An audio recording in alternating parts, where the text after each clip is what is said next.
Seguimos entonces con nuestra serie de principios.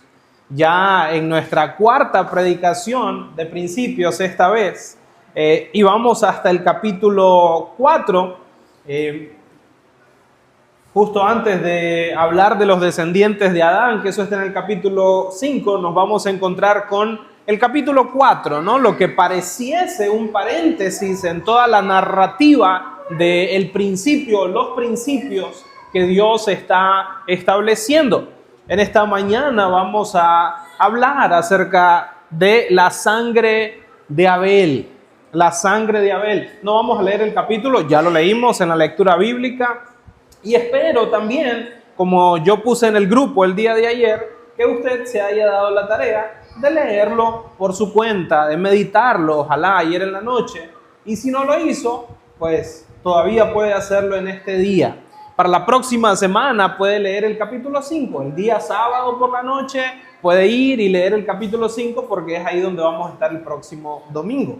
Entonces, es importante decir que el domingo pasado vimos Génesis capítulo 3, si recuerdan, ¿no? Génesis capítulo 3 nos cuenta entonces dónde sucede la caída del hombre, dónde entra el pecado al mundo por primera vez, donde después de que todo estaba perfecto, creado por un Dios santo, bueno y perfecto, es echado a perder por el pecado, porque Adán y Eva deciden pecar. Y entonces nos encontramos hoy en el capítulo 4, donde vamos a ver cómo rápidamente se suma o cómo rápidamente el pecado produce un declive moral. Y yo no tengo que decirles a ustedes que vivimos en un mundo lleno de violencia, ¿no? No es necesario decirlo porque lo sabemos. Vivimos en un mundo lleno de violencia. Solo el año pasado en el territorio nacional de Nicaragua hubo alrededor de 424 homicidios. 424 homicidios, un poquito más probablemente, pero alrededor de lo que se reportó, 424 en 2024. Y en lo que va de 2025, nos hemos encontrado con algunas escenas de violencia que nos dejan sin palabras. Por ejemplo, un hombre que asesinó a su esposa y a su hija de 13 años para luego quitarse él mismo la vida. También en Matagalpa, una joven madre de apenas 25 años que estranguló a sus dos hijos, un niño de 5 años y un niño de 3 años, dejando un mensaje de despedida escrito en la pared de su casa que decía: si ya no estoy yo, ¿quién los va a cuidar? Y finalmente en Tipitapa, un adolescente de 15 años apuñaló más de 60 veces a su propia madre, una maestra reconocida en esa comunidad, solo porque ésta se oponía a una relación de noviazgo que su hija tenía. ¡Wow! Personas que fueron meticulosa y maravillosamente diseñadas por Dios, a la imagen de Dios y a la imago Dei, como vimos hace 2 o 3 semanas, hechas a su imagen y semejanza. Alguien se apropió del poder que no les corresponde y acabó con sus vidas. Hoy también vemos la tragedia de la guerra entre Rusia contra Ucrania, Israel, Palestina. Miles de personas han perdido la vida. Miles. Actores e inocentes. En los Estados Unidos se escuchan de tiroteos masivos en las escuelas. Cada año más de 500,000 de personas muere por causa de violencia humana. Más de 500,000 por año. Vivimos sin duda en un mundo lleno de violencia. Y no digo esto para asustarnos o espantarnos, sino para demostrar, al ver el texto, que quizá la tradición humana más antigua es la violencia. Porque a partir de que entra el pecado, el primer pecado que le sigue, por lo menos registrado en la Escritura, es el primer homicidio, el primer asesinato. Señor, gracias te damos por este momento en que podemos traer nuestras mentes, nuestros corazones, juntarnos, reunirnos con el único fin de dar gloria a tu nombre. Señor, queremos que nos hables a través de tu palabra.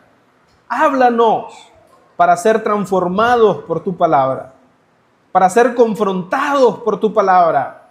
Ayúdanos, Dios, a estar atentos a lo que quieres decirnos. Ayúdanos, Dios, a poder poner atención a lo que quieres decir a nuestras vidas y poder obedecer diligentemente. Usa tu palabra para hablar a nuestras vidas.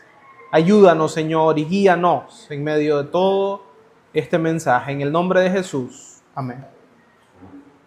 Rápidamente, como dije, vamos a estar viendo todo el capítulo 4 y rápidamente, como una estructura para que tengamos una idea, Génesis 4 tiene 5 partes. Número 1, el autor nos va dando una escena de la narrativa, ¿no? Una escena de la narrativa. De ahí entra en un diálogo entre Dios y Caín. Después de eso pasamos a una segunda escena de la narrativa, otro diálogo entre Dios y Caín.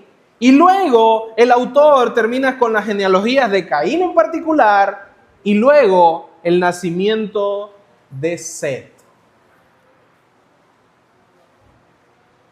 Miren bien el versículo 1 y 2. Dice, y el hombre se unió a Eva, su mujer, y ella concibió y dio a luz a Caín y dijo, he adquirido varón con la ayuda del Señor. Después dio a luz a Abel, su hermano. Estos primeros versículos nos presentan el nacimiento de 2 hermanos, ¿no? Algo que será común en Génesis.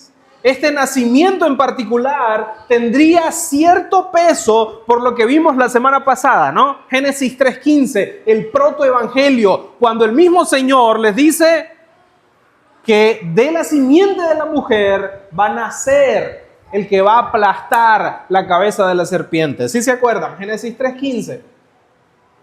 Por supuesto, Adán y Eva están pensando, bueno, Caín es nuestro primer hijo y Dios dijo que de mi simiente iba a nacer el que vencería. La esperanza entonces de Adán y Eva probablemente estaba en Caín, después de la promesa de Dios dada a ellos.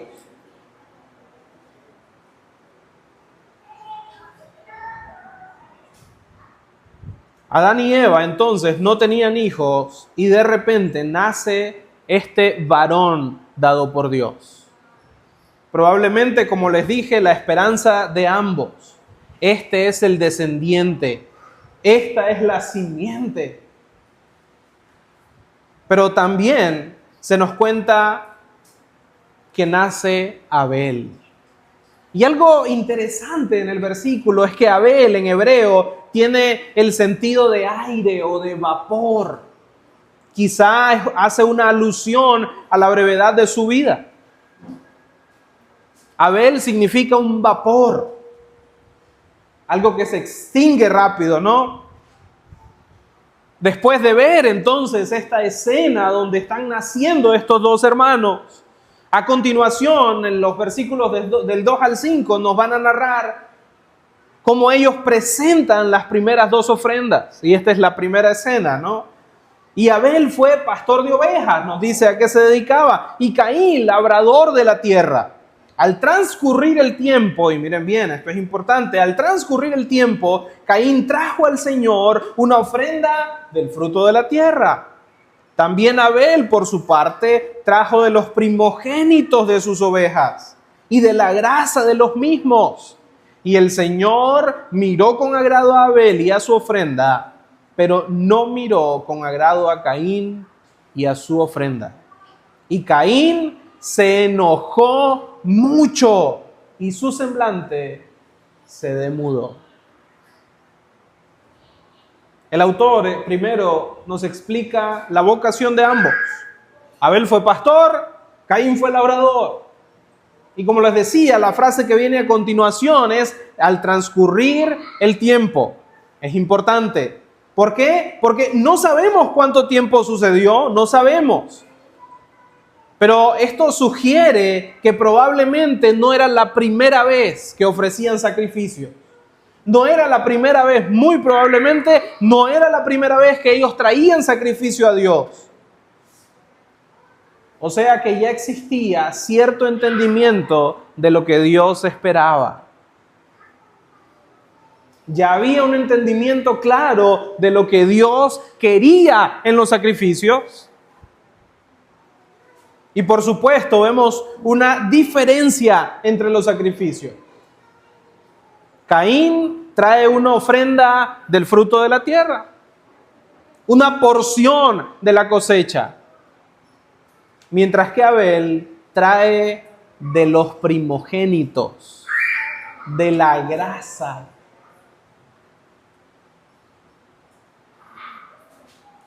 En Levítico se nos cuenta cómo la ofrenda dice que es un olor fragante. Pero algo importante es que la grasa aviva el fuego, ¿no? La fruta no. La fruta no.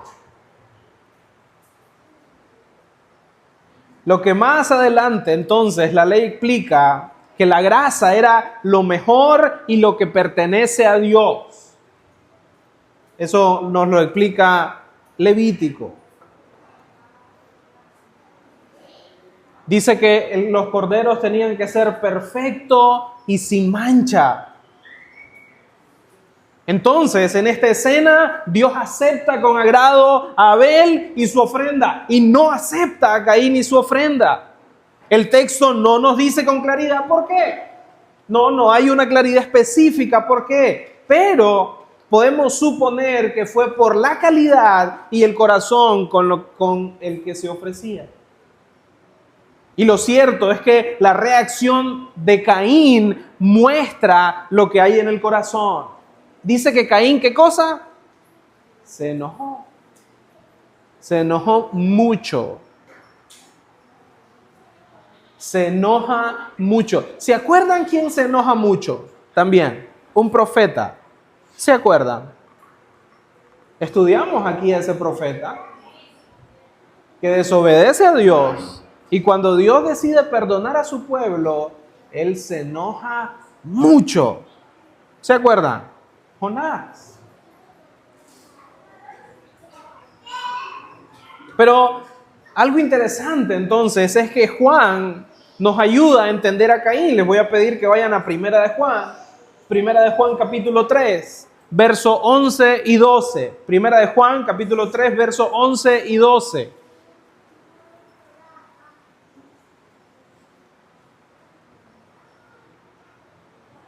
Y miren lo que dice entonces Juan, que nos ayuda a entender mejor toda esta escena de Caín. Primera de Juan, capítulo 3, versos 11 y 12. ¿Está ahí conmigo? Dice, porque este es el mensaje que ustedes han oído desde el principio, que nos amemos unos a otros, no como Caín, que era del maligno y mató a su hermano. ¿Y por qué causa lo mató?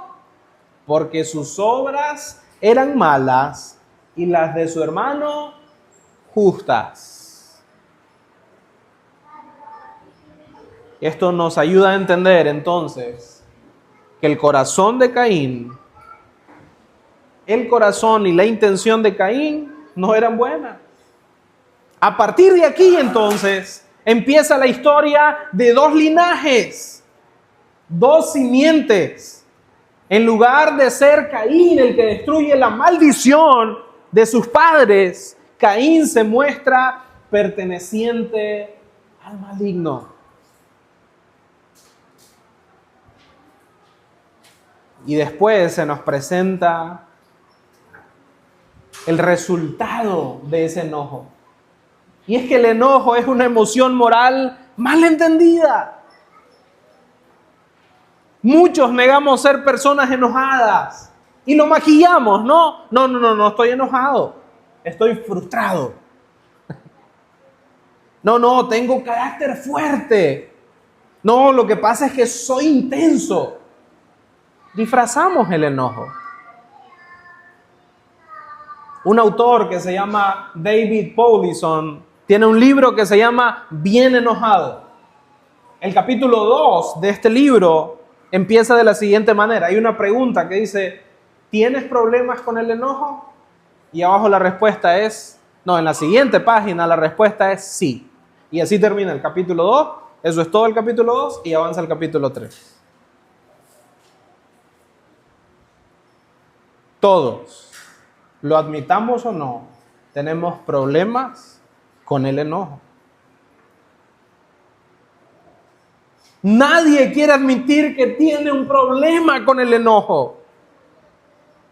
Todos, como Caín, tenemos un problema serio con el enojo. El enojo en sí no es malo. Es una postura activa ante algo. Esto es un concepto rápido, ¿no? El enojo es una postura activa ante algo que evaluamos como importante e incorrecto. Algo que es importante para nosotros, pero que no se está haciendo a nuestro criterio de manera correcta. Es una emoción moral. ¿Por qué? Porque juzga una situación y reacciona para eliminar lo que se considera inmoral. El problema entonces es que como el enojo juzga la situación y, como dije, reacciona para eliminar lo que considera inmoral, el problema es que somos jueces corruptos. No somos jueces imparciales. Somos jueces muy parciales. ¿Por qué? Lo vimos la semana pasada. Porque nuestra naturaleza está caída. Y siempre entonces estamos juzgando a nuestro favor. Siempre que juzgamos a otro, lo juzgamos a nuestro favor.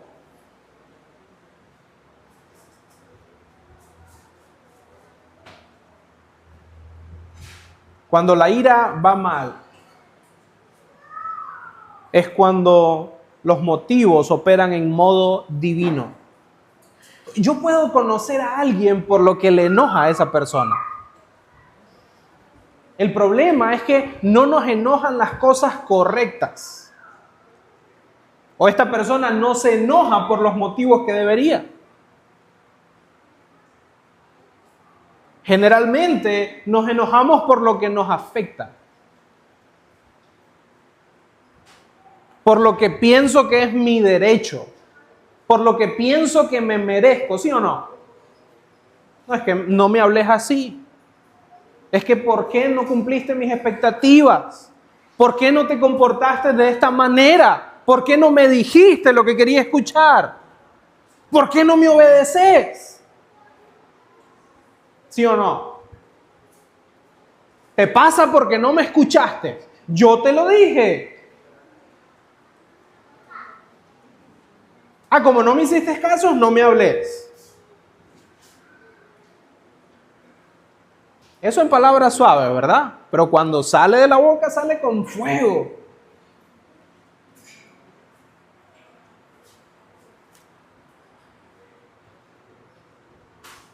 Los motivos operan en modo divino. La intención es que quiero las cosas a mi manera, demostrarte que tengo razón, controlarte, debes obedecerme. Y si me desobedeces, ¿cómo se te ocurre desobedecer y desatar mi ira justa? No articulamos esas palabras, pero actuamos en base a ellas.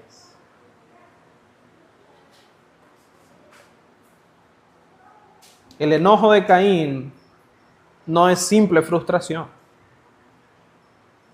Es la misma soberbia de Adán y Eva. Es colocarse en el lugar de Dios y volverse juez del bien y del mal.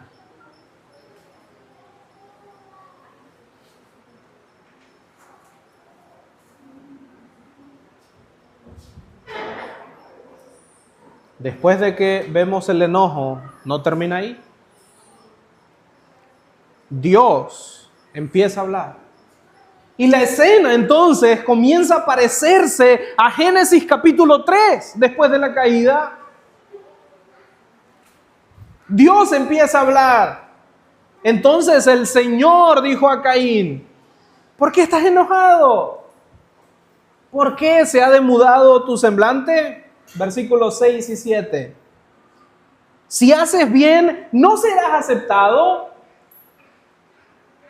Pero si no haces bien, el pecado yace a la puerta y te codicia, pero tú debes dominarlo. Hermanos, con esta declaración nos damos cuenta cuán lejos estamos del Edén. Cuán lejos estamos del Edén. En el Edén no había pecado.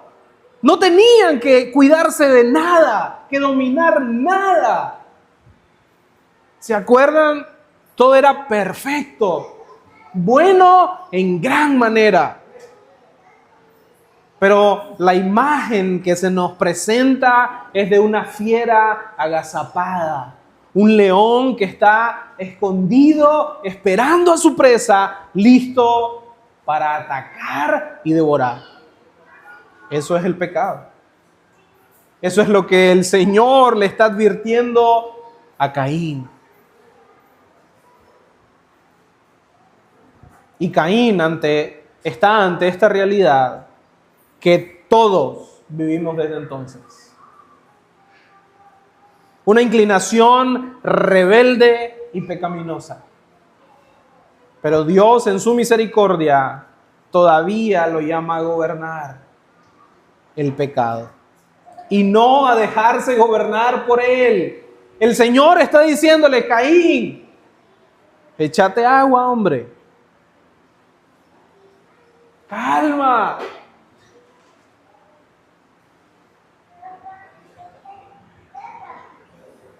Y entonces se nos cuenta, versículo 8, la segunda escena. Versículo 8, Caín dijo a su hermano Abel: vayamos al campo. Y aconteció que cuando estaban en el campo, Caín se levantó contra su hermano Abel y lo mató. El horror de la escena se acentúa en la brevedad del relato. Es un acto premeditado. Lo saca al campo, lejos de toda ayuda. Vamos al campo, donde nadie nos puede escuchar. Y derrama su sangre por su propia justicia.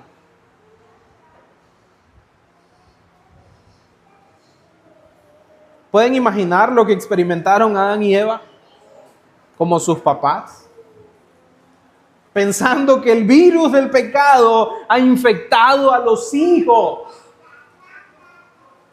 No tuvieron que esperar su muerte para ver los efectos devastadores del pecado. No.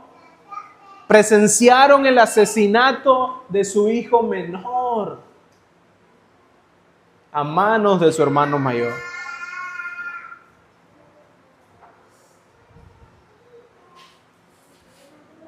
Terrible. Una escena horrorosa.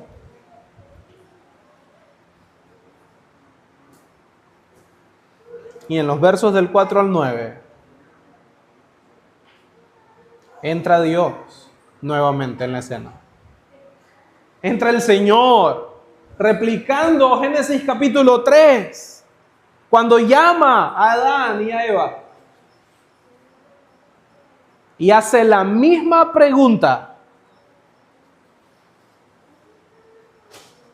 ¿Dónde está tu hermano Abel? muy similar a lo que pregunta en Génesis capítulo 3.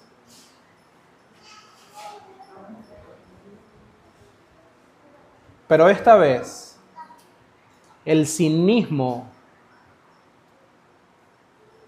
y la mentira, a diferencia de Adán, que buscó defenderse, el cinismo y la mentira controlan a Caín. El Señor sabía lo que había hecho Caín, al igual que sabía lo que había hecho Adán y Eva. La razón por la que les pregunta es porque espera y busca su arrepentimiento, una confesión. Pero en lugar de eso, Adán decidió defenderse y Caín decide mentir cínicamente. ¿Dónde está tu hermano Abel? Y él respondió, no sé, no sé. Y no se queda ahí. Con mucho más enojo responde, ¿soy yo acaso guardián de mi hermano?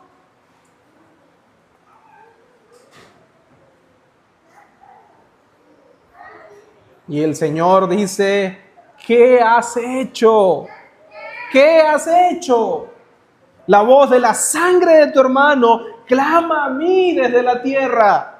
Ahora pues, maldito eres de la tierra que ha abierto su boca para recibir de tu mano la sangre de tu hermano. Cuando cultives el suelo, no te dará más su vigor. Vagabundo y errante serás en la tierra. Dios le da la oportunidad de confesar. Caín miente con cinismo. Y algo interesante es que Abel no dice ni una sola palabra en la historia, ni una. Pero su sangre clama a Dios. Para quienes viven violencia de cualquier tipo, ¿no? Intrafamiliar o en el trabajo, yo no sé. Para quienes sufren abuso o han sufrido abuso, agresión, Dios te ve. Dios te ve. Dios te oye y Él va a hacer justicia. Y la respuesta a la pregunta de Caín, según la ley, que si él era guardián de su hermano, la respuesta es sí, sí eres guardián de tu hermano. El pueblo de Dios, nosotros estamos llamados a proteger al débil y al vulnerable. Claro que somos guarda de nuestro hermano. Pero es más fácil decir, ese no es mi problema. No, ahí yo no me meto. Lamentablemente, la iglesia muchas veces ha defendido al agresor y no al agredido. Pero estamos llamados a ser guarda de nuestro hermano.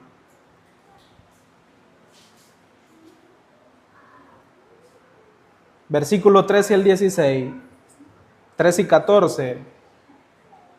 No le bastó a Caín con ser cínico y mentiroso, sino que se atreve a quejarse. Y le dice al Señor, no, Señor, eso no es justo. ¿Cómo se te ocurre? No, parece que no sabes lo que estás haciendo. Miren bien, versos 13 y 14. Y Caín dijo al Señor, mi castigo es demasiado grande para soportarlo. Seré vagabundo y errante, y sucederá que cualquiera que me halle me matará. Interesante, ¿no? Lo que más está temiendo Caín es lo que él le acaba de hacer a su hermano, que alguien lo matara.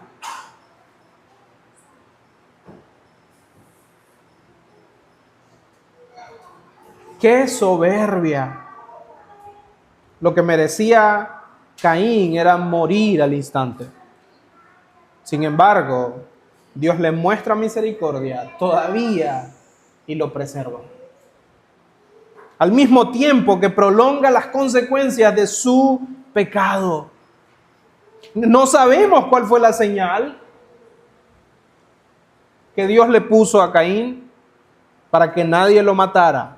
No lo sabemos. Pero lo importante es que la historia concluye con Caín saliendo de la presencia de Dios.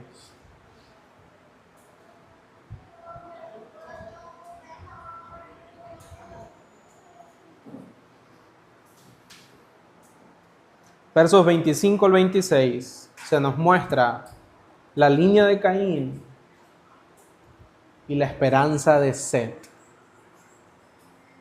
La genealogía de Caín muestra que el pecado engendra más pecado. Se nos dice de Lamec,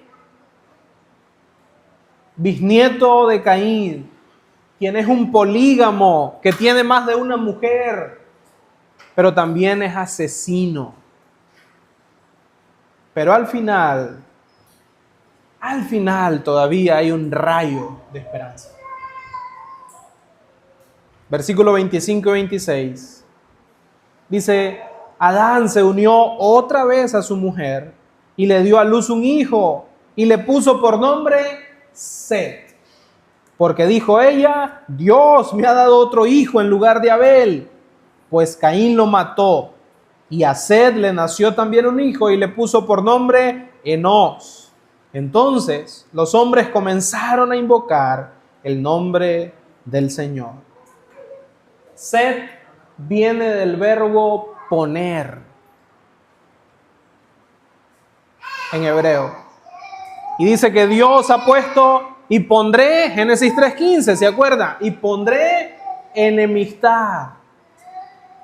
Y pondré enemistad entre tu simiente y la simiente de la mujer y la simiente de la serpiente. No sabemos si Sed es el descendiente de la simiente, pero su línea apunta a la promesa. Y para ir aterrizando, todos somos Caín y también Abel. Uno puede rasgarse las vestiduras y decir, qué bárbaro Caín, ¿cómo se le ocurre? Yo jamás haría algo así. Jamás sería capaz de algo como eso. ¡Qué terrible! El problema es que leemos la historia a veces y la hemos escuchado tantas veces que quizá ya no nos sacude como debería. Tal vez estamos en medio de tanta violencia, escuchando noticias como las que mencionamos al inicio, que esto solo dicen, bueno, pues ya uno más. Sin embargo, no es difícil identificar el fruto del pecado en nuestra sociedad. Lo que sí minimizamos es nuestro propio enojo y violencia. Lo que sí justificamos son nuestras respuestas ásperas, cortantes, duras, malintencionadas.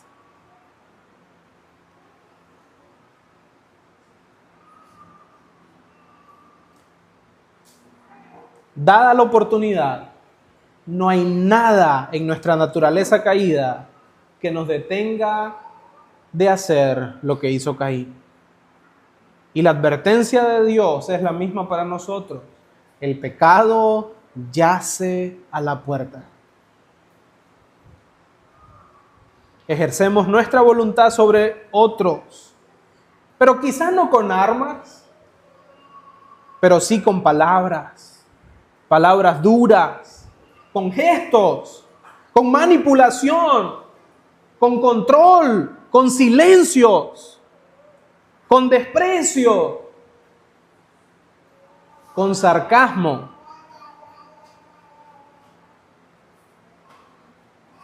Con distancias. Según Jesús, eso ya es homicidio del corazón. Mateo 5, 21 y 22. Jesús hablando dice, ustedes han oído que se dijo a los antepasados, no matarás. Pero yo les digo que todo aquel que esté enojado contra su hermano será culpable. Hay cosas que deben enojarnos, sí. justamente, la injusticia, la corrupción, el abuso a menores, a indefensos, a vulnerables, el abuso religioso. Pero la mayoría de las veces nuestro enojo nace del ensimismamiento. Mi plan no salió como quería. Tengo que confesar yo mismo, el enojo ha sido una de mis luchas más difíciles. Mi inclinación es enojarme, controlar, atacar, demostrar.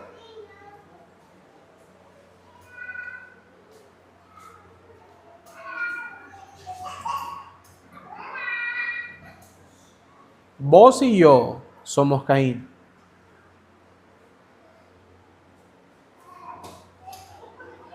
Y también somos Abel. Hemos sufrido la agresión de otros, el control de otros, el abuso de otros. Llevamos cicatrices, ¿sí?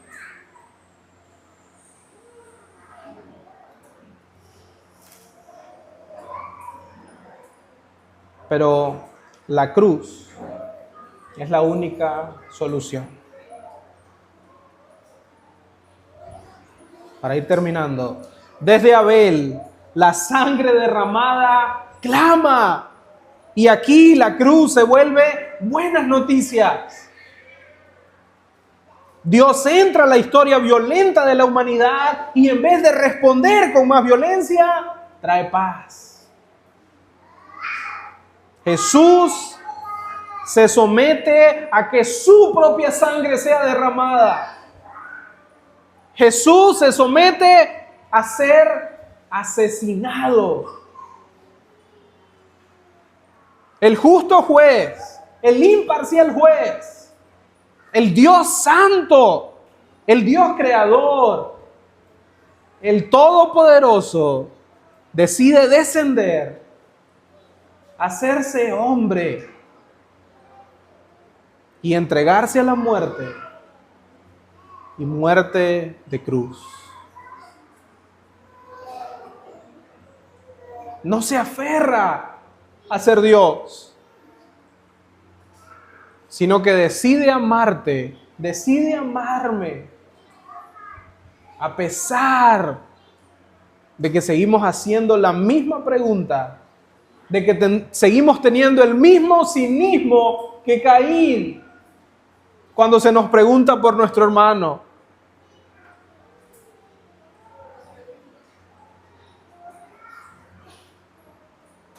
En lugar de exigir la sangre de todos los violentos, Cristo derrama la suya en nuestro lugar. Su sangre no destruye, su sangre da vida y restaura.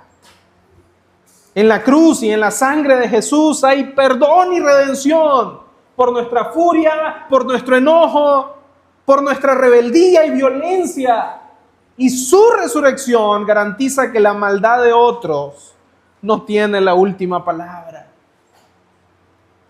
Cristo ha conocido y llevado toda tragedia, ha vencido la muerte. Y el mismo cuchillo que se usó para matar a Abel, Cristo se utiliza para matar a Cristo.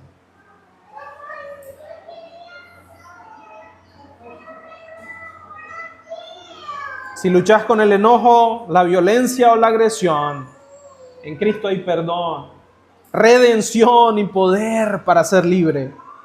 Y si estás viviendo las consecuencias del enojo y la violencia de otro, en Cristo hay justicia y vida.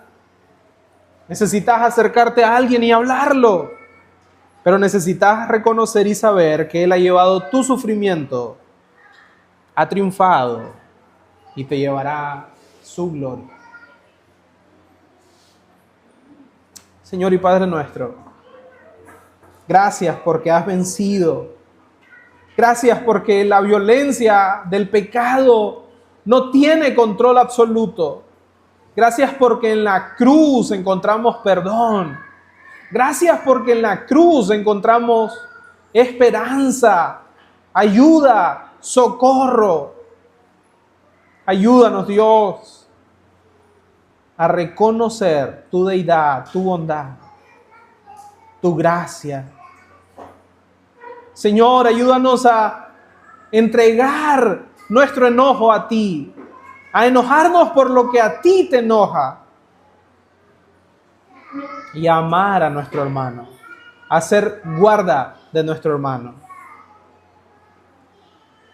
Señor, ayúdanos a amarnos más unos a otros, a vivir en comunidad y como tú quieres. En Jesús oramos y todo lo pedimos. Amén.